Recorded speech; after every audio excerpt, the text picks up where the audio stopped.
తను నా బిడ్డని కలిసిన తర్వాత కూడా ఒక్కసారి కూడా తనని హత్తుకోలేదు. అలాగే తనతో ఏం మాట్లాడలేదు కూడా. నేరుగా తనని తనతో పాటు తీసుకుని వెళ్ళిపోయింది. ఖచ్చితంగా నా బిడ్డ ఏదో సమస్యలో ఉన్నాడు. మీరందరూ కలిసి నా బిడ్డని ప్రమాదంలోకి నెట్టారు. నువ్వేం కంగారు పడకు చింకీ పిచ్చుక. మేము మిట్టుని క్షేమంగా అడవిలోకి తిరిగి తీసుకొస్తాము. అందరూ పదండి, ఇక ఆలస్యం చేయకూడదు. ఒక అడవిలో చింకీ పిచ్చుక అలాగే మోను అనే మగ పిచ్చుక తమ గూటిలో ఉండేవి. ఎన్నో నెలలు కలిసి ఉన్నా కూడా వీటికి పిల్లలు లేరు. చింకీ పిచ్చుక బాధపడుతూ ఉండేది. అలాగే ఒకరోజు అది నది దగ్గర కూర్చుని ఒంటరిగా ఏడుస్తూ ఉంది. ఇంతలోనే అది ఏం చూసిందంటే నదిలో నీటిపైన గూడు కొట్టుకుపోయి దాని వైపుకే వస్తోంది. అయ్యో, నదిలో ఒక గూడుంది. ఆ గూడు నది ఒడ్డుకొచ్చి ఆగితే అందులో ఒక గుడ్డు ఉండడం అది చూసింది. అయ్యో, ఇదొక గుడ్డు. ఇది తాజాగా ఉంది. ఒకవేళ వెంటనే దీనికి వేడివ్వకపోతే ఇది పాడైపోతుంది. అలా అంటూ చింకీ పిచ్చుక ఆ గుడ్డుని దాని నోటితో పట్టుకుని ఎగురుకుంటూ దాని గూటికి వెళ్ళింది. అక్కడ చుట్టుపక్కల ఉండే పక్షులన్నీ చింకీ పిచ్చుక దాని నోటితో ఒక గుడ్డుని తీసుకుని వెళ్లడం చూశాయి. ఇంకా అన్నీ దాని గూటి దగ్గరికి చేరుకున్నాయి. చూడండి, దేవుడు నా మాట విన్నాడు. అరే, ఇది ఎలా సాధ్యమయ్యింది? చింకీ పిచ్చుక గుడ్డుపైన కూర్చుని దానికి వెచ్చదనం ఇస్తోంది. నేనెలాగూ గుడ్లు పెట్టలేకపోయాను. అందుకే దేవుడు నాకు ఈ గుడ్డుని బహుమతిగా ఇచ్చాడు. నేను దీన్ని జాగ్రత్తగా చూసుకుంటాను. ఎంత కష్టం వచ్చినా సరే పెంచుకుంటాను. ఎలా అయితే అది చెప్పిందో అది అలాగే చేసింది. కొద్ది రోజుల్లోనే గుడ్డు పగిలింది. ఇంకా అందులో నుండి పిల్ల బయటికొచ్చింది. అయ్యో, నా బిడ్డ ఈ ప్రపంచంలోకి అడుగుపెట్టాడు. ఆ బిడ్డ ఒక చిలుక అని తెలిసి అన్నీ ఆశ్చర్యపోయాయి. అరే చింకీ, ఇది ఒక చిలుక కదా? తను చిలుకైతే ఏంటి, తను నా బిడ్డ. ఈ రోజు నుండి నాకు కూడా పిల్లల్లేని లోటు తీరింది. ఇదంతా దేవుడి దయ. ఇంకా ఇప్పుడు చింకీ పిచ్చుక ఆనందానికి హద్దులు లేవు. అది మిట్టుకి టైంకి ఆహారం పెట్టేది. అలాగే దాన్ని జాగ్రత్తగా చూసుకునేది. 2 నెలల్లోనే మిట్టు కాస్త పెద్దదయ్యింది. అలాగే ఎగరడం కూడా నేర్చుకుంది. భలే, నా బిడ్డ ఎంత బాగా ఆకాశంలో ఎగురుతున్నాడో. ఈ రోజు నా కళ్ళకి ప్రశాంతంగా ఉంది. ఈ రోజు నుండి నేను కూడా నా బిడ్డతో కలిసి ఆకాశంలోకి ఎగరొచ్చు. అప్పుడు ఈ అడవి మొత్తం నన్ను చూస్తుంది. దాన్ని సంతోషంగా చూసి మోను కూడా సంతోషపడింది. ఇంకా ఇప్పుడు అవి 3 కలిసి ఆకాశంలో ఎగిరేవి. అన్ని చోట్ల తిరిగేవి. మిట్టు ఇప్పుడు అడవిలో అన్నిటికీ ప్రియమైంది. అలాగే వాళ్ళ అమ్మకి ప్రాణమైంది. ఒకరోజు ఏం జరిగిందంటే ఒక గోరింక చింకీ పిచ్చుక గూటి దగ్గరికి వచ్చింది. ఇంకా మిట్టును చూసి కన్నీళ్లు కార్చడం మొదలుపెట్టింది. నా బిడ్డ ఎంత పెద్దవాడైపోయాడు. చివరికి నేను నిన్ను వెతికి పట్టుకున్నాను. దాని ఏడుపు విని పక్షులన్నీ అక్కడికి చేరుకున్నాయి. ఇంకా చింకీ ఇలా అంది. ఎవరు నువ్వు? ఎందుకు నా బిడ్డని నీ బిడ్డ అంటున్నావు? కొన్ని నెలల క్రితం నా గూటిలో నుండి ఒక గుడ్డు జారి కింద పడి కనిపించకుండా పోయింది. అప్పటి నుండి దాన్ని వెతుకుతున్నాను. నీకు దొరికిన ఆ గుడ్డు నాదే. మిట్టుకి నిజమైన తల్లిని నేను. తనని నాకిచ్చేయ్. లేదు, ఇప్పుడు తను నా బిడ్డ. చెల్లి, నేను నీ శత్రువుని కాదు. నేను చేసిన ఒక్క పొరపాటు వల్ల నా గుడ్డు నాకు దూరం అయ్యింది. అది నీకు దొరికింది, నువ్వు దాన్ని పెంచుకున్నావు. నీకు చాలా కృతజ్ఞతలు. కానీ ఇప్పుడు తనను నాకు అప్పగించేసాయి. లేదు, తనే నా అమ్మ. నేను తనని వదిలి ఎక్కడికి రాను. ఇంకా ఇప్పుడు పక్షులన్నీ వాటిలో అవి చర్చించుకున్నాయి. మిట్టు చింకీని హత్తుకుని నించుంది. అది అసలైన అమ్మ వైపు చూడను కూడా చూడలేదు. చింకీ పిచ్చుక, మేము నీ బాధని అర్థం చేసుకున్నాము. కానీ మిట్టు వాళ్ళ నిజమైన తల్లి దగ్గరికి వెళ్ళక తప్పదు. తన మీద మొదటి హక్కు తనదే. ఈ మాట విని చింకీ పిచ్చుక కళ్ళల్లో నీళ్లొచ్చాయి. అలాగే మిట్టు కూడా వెళ్ళడానికి సిద్ధంగా లేదు. కాని పక్షుల ఒత్తిడి కారణంగా అది వాళ్ళ అసలైన అమ్మతో వెళ్ళక తప్పలేదు. చింకీ మిట్టు వెళ్లడం చూసి కన్నీళ్లు కారుస్తోంది. మిట్టు కూడా నిరాశగా ఉంది. కాని వెళ్ళక తప్పలేదు. కాసేపటికే అవి అడవి నుండి చాలా దూరంగా వేరే అడవికి చేరుకున్నాయి. ఇంకోవైపు చింకి చాలా బాధపడుతోంది. కాని ఉన్నట్టుండి దానికి ఏదో గుర్తొచ్చింది. అయినా ఇది నేనెలా మర్చిపోయాను? తన గుడ్డు తన గూటి నుండి జారి పడిపోయిందని తను నాకు చెప్పింది. కానీ నాకు ఆ గుడ్డు గూటితో పాటు దొరికింది. ఈ మాట విని పక్షులన్నీ వాటిలో అవి మాట్లాడుకున్నాయి. అప్పుడు చింకి ఇలా అంది. తను నా బిడ్డని కలిసిన తర్వాత కూడా ఒక్కసారి కూడా తనని హత్తుకోలేదు. అలాగే తనతో ఏం మాట్లాడలేదు కూడా. నేరుగా తనని తనతో పాటు తీసుకుని వెళ్ళిపోయింది. ఖచ్చితంగా నా బిడ్డ ఏదో సమస్యలో ఉన్నాడు. మీరందరూ కలిసి నా బిడ్డని ప్రమాదంలోకి నెట్టారు. నువ్వేం కంగారు పడకు చింకి పిచ్చుక. మేము మిట్టుని క్షేమంగా అడవిలోకి తిరిగి తీసుకొస్తాము. అందరూ పదండి, ఇక ఆలస్యం చెయ్యకూడదు. పక్షులన్నీ అక్కడి నుండి బయలుదేరి వెళ్ళాయి.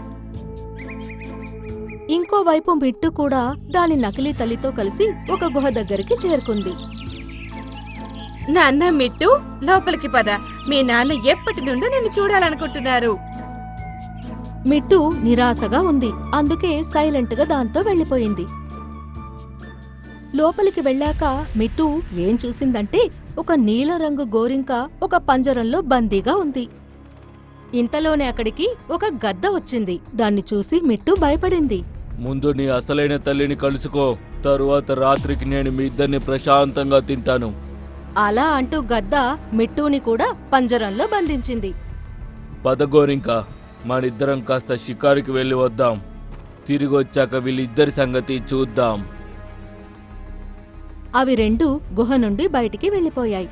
ఇంకా ఆ నీలం రంగు గోరింక మిట్టుని గట్టిగా హత్తుకుంది. మీరు ఎవరు? నన్ను ఇక్కడికి తీసుకొచ్చిన గోరింక ఎవరు? అలాగే ఆ గద్దెవరు? ఇంతకీ ఇక్కడ ఏం జరుగుతుందో నాకేం అర్థం కావడం లేదు.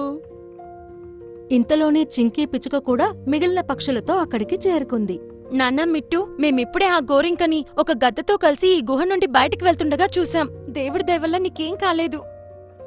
అమ్మ, మీరు వచ్చారా? నేను మిమ్మల్ని చూడకుండానే చనిపోతాననుకున్నాను. లేదు నాన్న, నువ్వలా మాట్లాడకు. వాటితో పాటు వచ్చిన గుడ్లగూబ పంజరాన్ని తెరిచేసరికి రెండూ బయటికొచ్చాయి. నాన్న, ఇప్పుడు నీతో ఉన్న ఈ కొత్త గోరింక ఎవరు? మీ అందరికీ చాలా చాలా ధన్యవాదాలు. నిజమేంటో ఇప్పుడు నేను మీకు చెప్తాను. మిట్టు, నేనిక్కడికి తీసుకువచ్చిన ఆ గోరింక నా సొంత చెల్లెలు. ఒక జబ్బు కారణంగా తను ఎప్పుడూ తల్లి కాలేదు. అందుకే తను నన్ను, మీ నాన్నని చూసినప్పుడు ఎంతగానో కుళ్ళుకునేది. నన్ను చంపటానికి తను ఒక గద్దతో స్నేహం చేసుకుంది. ఒకరోజు నేను ఒక గుడ్డు పెట్టాను. కానీ మాకు ఒక పావురం ద్వారా సమాచారం అందింది, ఒక గద్ద ఇంకా గోరింక మా గుడ్డుని చంపడానికి వస్తున్నాయి అని. మేమిద్దరము కలిసి మా గుడ్డుని గూటితో పాటు నదిలోకి వదిలేశాము, తనకి ఏ హాని జరగకూడదు అని. గద్ద నా భర్త అంటే మీ నాన్నని చంపేశాడు. ఇంకా నన్ను ఈ పంజరంలో బంధించాడు. తను నాతో అన్నాడు, నా గుడ్డుని వెతికి నా కళ్ళ ముందే దాన్ని చంపేస్తాను అని. అప్పటి నుండి ఈ గోరింక నా గుడ్డుని వెతుకుతుంది. కానీ దేవుడు నా గుడ్డుని కాపాడాడు. అలాగే అందరం నుండి బయటికి వచ్చి నువ్వింత పెద్దయ్యావు, నా కళ్ళ ముందు నిలిచావు. నిజంగా నాన్న, నేను నీ ప్రాణాలు కాపాడటానికి నా గుడ్డుని నా నుండి దూరం చేసుకున్నాను. ఇదంతా విని పక్షులన్నిటికీ చాలా ఆశ్చర్యం కలిగింది. ఇంకా మిట్టు కూడా వెళ్లి వాళ్ళ అసలైన తల్లిని హత్తుకుంది. ఇంకా ఇలా అంది. అమ్మా, నువ్వే నా తల్లివి. కానీ పిచ్చుక తల్లి కూడా నన్ను చాలా కష్టపడి పెంచింది. నేను తను లేకుండా కూడా ఉండలేను. అందుకే మీరు కూడా మాతో వస్తే బాగుంటుంది. చూడు చెల్లి, మిట్టు నిజం చెప్తున్నాడు. నువ్వు కూడా మాతో వచ్చేసే. మనిద్దరం కలిసి మిట్టుకి అమ్మల్లా ప్రేమని పంచుదాం. అలాగే అందరం కలిసి సంతోషంగా ఉందాం. ఈ మాట విని గోరింక కూడా సంతోషించింది. ఇంకా పక్షులన్నీ కలిసి ఆ గుహ నుండి బయటికొచ్చి వాటి అడవి వైపుకి వెళ్ళిపోయాయి. నన్ను వదిలేయండి, నన్ను వెళ్ళనివ్వండి. ఇది ఏమాత్రం మంచిది కాదు. ఏంటి, నువ్వు మనుషుల భాష కూడా మాట్లాడుతున్నావు? అంటే దీని అర్థం నా అనుమానం నిజమే అనమాట. నువ్వు ఒక మాయావి కొంగవి. నిన్ను విదేశాలకు తీసుకువెళ్ళి అమ్మేస్తాను. ఒక అడవిలో జంతువులన్నీ కలిసిమెలిసి ఐకమత్యంగా ఉండేవి. కాని ఆ అడవిలో కొన్ని సంవత్సరాల నుండి వర్షాలు పడడం లేదు. అందువల్ల అడవిలో ఉన్న నదులన్నీ ఎండిపోయాయి. ఆ విషయంలో కంగారు పడుతూ ఒకరోజు అడవికి రాజైన సింహం జంతువులని సమావేశపరిచి ఇలా అంది. నా ప్రియమైన అడవి ప్రజలారా, మీకు తెలుసు కదా, గత 3 సంవత్సరాలుగా మన అడవిలో వర్షాలు పడ్డం లేదు. అందువల్ల అడవిలో ఉన్న నదులన్నీ ఎండిపోయాయి. ఒకవేళ ఇది ఇలాగే కొనసాగిందంటే మనం ఈ అడవిని వదిలి వెళ్లాల్సి ఉంటుంది. ఈ విషయంలో మీరందరూ నాకు సలహా ఇస్తారని నేను మీ అందర్నీ ఇక్కడికి పిలిపించి మాట్లాడదలుచుకున్నాను. ఆ అడవిలో అన్నిటికైనా తెలివైన జంతువు ఏనుగు సింహరాజుతో ఇలా అంది. అడవిని వదిలిపెట్టి వెళ్ళడం మన సమస్యకు పరిష్కారం కాదు మహారాజా. మనం అందరం కలిసి దీనికి ఏదో ఒక పరిష్కారం కనిపెట్టాలి. కానీ మన దగ్గర ఇది తప్ప ఇంకో దారి కూడా లేదు కదా. ఇక ముందు మనం ఇంకేం చేయగలం? ఇంతకీ నీళ్లు లేకుండా మనం ఇంకా ఎన్ని రోజులు ప్రాణాలతో ఉండగలం? మన అడవికి ఉత్తరం వైపు ఒక చెరువు ఉంది. అది చాలా పెద్దది. అక్కడ ఎప్పుడూ మంచు నిండి ఉంటుంది. మనం అందరం అక్కడికి వెళ్ళి నీళ్ళెందుకు తాక్కూడదు? నీకు తెలుసు కదా, ఆ చెరువు పైన ఎన్నో సంవత్సరాల నుండి దెయ్యాల నీడుందని. ఇప్పటి వరకు అడవిలో ఏ జంతువు కూడా అక్కడికి నీళ్లు తాగడం కోసం వెళ్ళి మళ్ళీ తిరిగి రానే రాలేదు. ఇవన్నీ కట్టుకథలు మహారాజా. నేను ఈ మాటల్ని నమ్మను. ఒకవేళ మీరు ఆజ్ఞ ఇస్తే నేను స్వయంగా వెళ్ళి ఈ చెరువులోని నీళ్ళని తాగాలనుకుంటున్నాను. నీకు ఎలా అనిపిస్తే అలా చెయ్యి. కానీ ఒక్కటి గుర్తుపెట్టుకో, ఒకవేళ నీకేమైనా జరిగిందంటే అందుకు నేను ఏమాత్రం బాధ్యుణ్ణి కాదు. మీరు దాని గురించి కంగారు పడకండి. నేనిప్పుడే ఆ చెరువు దగ్గరికి వెళ్ళి ఆ చెరువులోని నీళ్ళు తాగుతాను. నిజానికి నేను దయ్యాలు భూతాల్లాంటివి నమ్మను. కానీ ఒకవేళ నాకు అక్కడ ఏదైనా దయ్యం కనిపించిందంటే నేను ఆ దయ్యాన్ని నా అడవిలో ఉన్న జంతువులందరి ప్రాణాల కోసం ప్రార్థిస్తాను. అలాగే మేమందరం నీకోసం ఇక్కడే ఎదురు చూస్తూ ఉంటాం. అలాగే నువ్వు క్షేమంగా తిరిగి రావాలని ఆ దేవుణ్ణి ప్రార్థిస్తాం. ఏనుగు దేవుడి పేరు తలుచుకుని అడవిలో ఉత్తర దిక్కుకి బయలుదేరింది. కాసేపటికి ఏనుగు ఆ చెరువు దగ్గరికి చేరుకుంది. అక్కడ విచిత్రమైన మంచు ఉంది. ఆ ఏనుగు తన తొండల్లో నీళ్లు నింపుకున్న వెంటనే అక్కడ ఒక నల్లటి పొగ వ్యాపించింది. చూస్తూ ఉండగానే ఆ పొగలో నుండి ఒక భయంకరంగా క్రూరంగా కనిపించే దయ్యం ఏనుగు ఎదురుగా వచ్చి నించుంది. నీకెంత ధైర్యం ఉంటే నువ్వు నా చెరువులోని నీళ్ళని తాగుతావు? ఈ చెరువు మా అడవి ప్రజల కోసం ఉంది. మేము చాలా రోజుల నుండి దాహంతో ఉన్నాము. నన్ను తాగనివ్వు. నీకు చావంటే అసలు భయం లేదా? నీళ్లు తాగపోతే ఎలాగో ఏదో ఒక రోజు మేము చనిపోతాము. ఇంతలోనే ఆ దయ్యం ఒక అందమైన స్త్రీలాగా మారిపోయింది. నేను నిన్ను కేవలం పరీక్షిస్తున్నాను. ఈ రోజు వరకు ఇక్కడికి నీళ్లు తాగటానికొచ్చిన జంతువులందరూ నన్ను చూసి భయపడి అడవిని వదిలేసి అవన్నీ కూడా పారిపోయాయి. అలాగే అడవిలో ఈ పుకార్ వ్యాపించింది, ఈ అడవిలో దయ్యం ఉందని. కానీ ఇంతకీ నువ్వెవరివి? నేనీ చెరువుకి దేవతని. ఈ చెరువు నాది. నీ ధైర్యం చూసి నాకు చాలా సంతోషం వేసింది. నేను నీకు తప్పకుండా సహాయం చేస్తాను. కానీ నాకు ఒక షరతుంది. ఇంతకీ ఏంటది? చెప్తానుండు. ఇలా అంటూ ఆ అందమైన స్త్రీ తన చేతులు ముందుకు చాపింది. తన చేతుల నుండి తెల్లటి కాంతి బయటికొచ్చింది. ఆ తెల్లటి కాంతి నుండి ఒక అందమైన కొంగ వచ్చి ఏనుగు పక్కన నించుంది. తను నా స్నేహితుడు. తనకి అడవంతా తిరగాలనుంది. ఈ కొంగని నువ్వు మీ అడవికి తీసుకుని వెళ్ళు. ఇదొక మాయావి కొంగ.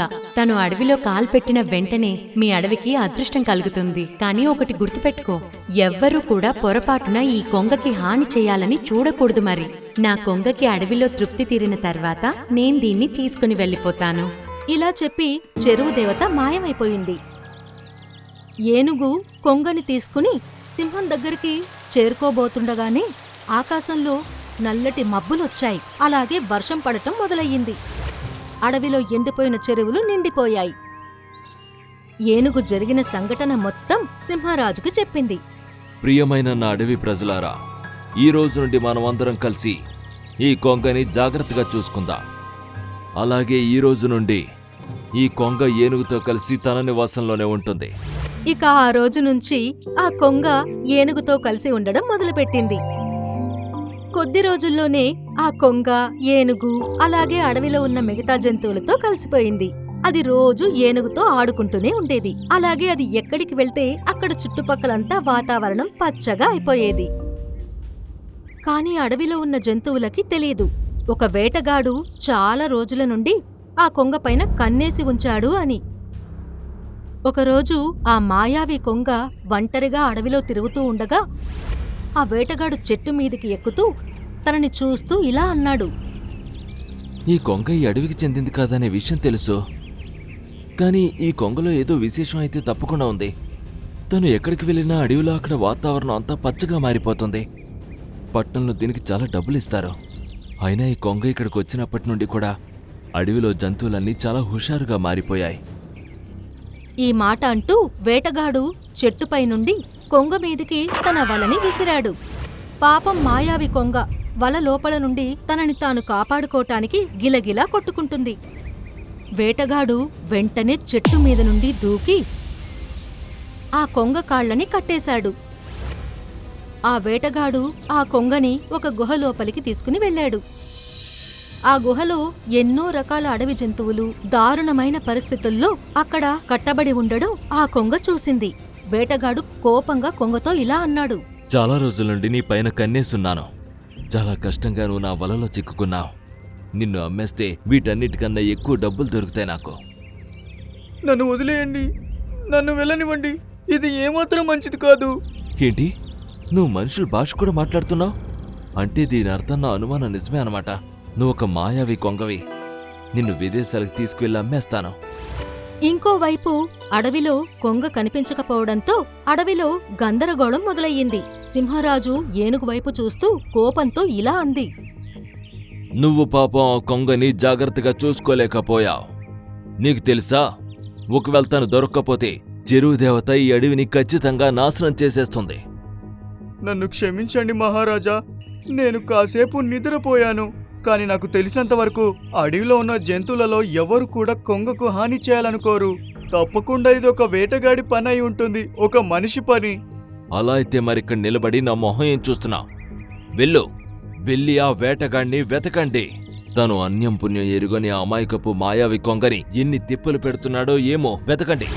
సింహరాజు మాట విని అడవిలో ఉన్న జంతువులన్నీ కొంగను వెతకడం మొదలుపెట్టాయి.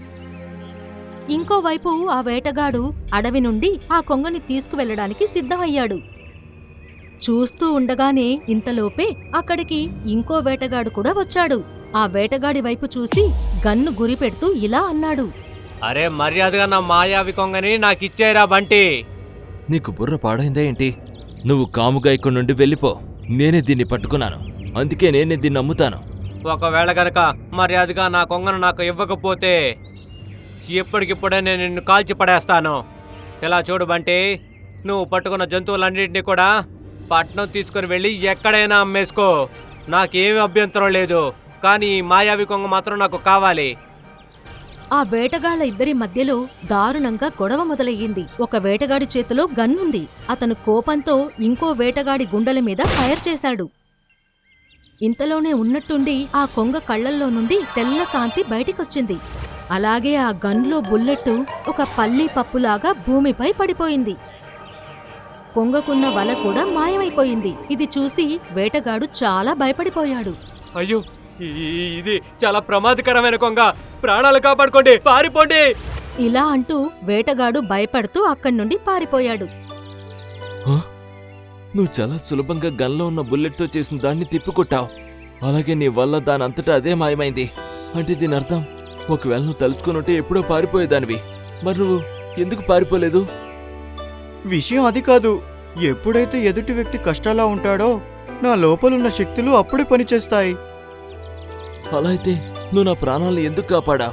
నేను నీతో ఎంతో దారుణంగా ప్రవర్తించాను. చివరికి నేను నిన్ను పట్నం తీసుకెళ్లి అమ్మేయాలని కూడా అనుకున్నాను కదా. ఎదుటి వాళ్ళ ప్రాణాలు కాపాడటం మనందరి కర్తవ్యం. మనం తప్పకుండా మన కర్తవ్యాన్ని పూర్తి చేయాలి. నువ్వు నాతో ఎంత దారుణంగా అయినా ప్రవర్తించి ఉండొచ్చు, కానీ నేను ఎప్పటికీ నీతో అలా చెయ్యలేను. కొంగ మాటలు విని వేటగాడు కన్నీళ్లు కార్చడం మొదలుపెట్టాడు. అంతేకాదు అతనికి చాలా బాధ కూడా కలిగింది. నువ్వు ఇలా అడవి జంతువుల్ని పట్టుకోవడం ఆపేయాలి. ఇవి కూడా ఒకరి బిడ్డలే. నీకు ఎవరిని బలవంతంగా పట్టుకొని వాళ్ళ కుటుంబం నుండి దూరం చేసే అధికారం నీకు అస్సలు లేదు. అర్థమవుతుందా? నేను చేసిన పనికి చాలా సిగ్గుపడుతున్నాను. ఈ రోజు నుండి నేను ఎవరిని వేటాడను. ఇలా అంటూ ఆ వేటగాడు అక్కడ బంధించి ఉన్న జంతువులన్నిటినీ విడుదల చేసేశాడు. ఇంతలోనే మాయావి కొంగ బయట అడవి జంతువులన్నీ అటువైపే పరిగెడుతూ రావడం గమనించింది. వేటగాడి గురించి జంతువులకు తెలిసిపోయింది అని కొంగకి అర్థమైంది. కొంగ వేటగాడితో ఇలా అంది. ఈ గుహలో ఇంకో తలుపు కూడా ఉంది. నువ్వు అందులో నుండి పారిపో, లేదంటే వీళ్ళందరూ నిన్ను చంపేస్తారు. నువ్వు మరీ అంత చెడ్డవాడివి కాదు. మాయావి కొంగ మాట విని వేటగాడు ఏడుస్తూ ఇలా అన్నాడు. నువ్వు నిజంగానే చాలా మంచిదానివి. ఒకవేళ నువ్వు మనిషి అయ్యుంటే నేను నిన్ను ఎప్పటికీ వదలకపోయేవాణ్ణి.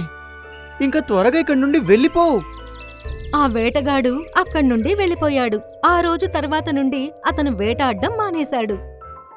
కొన్ని రోజుల తరువాత చెరువు దేవత మాయావి కొంగని తిరిగి తీసుకువెళ్ళిపోయింది.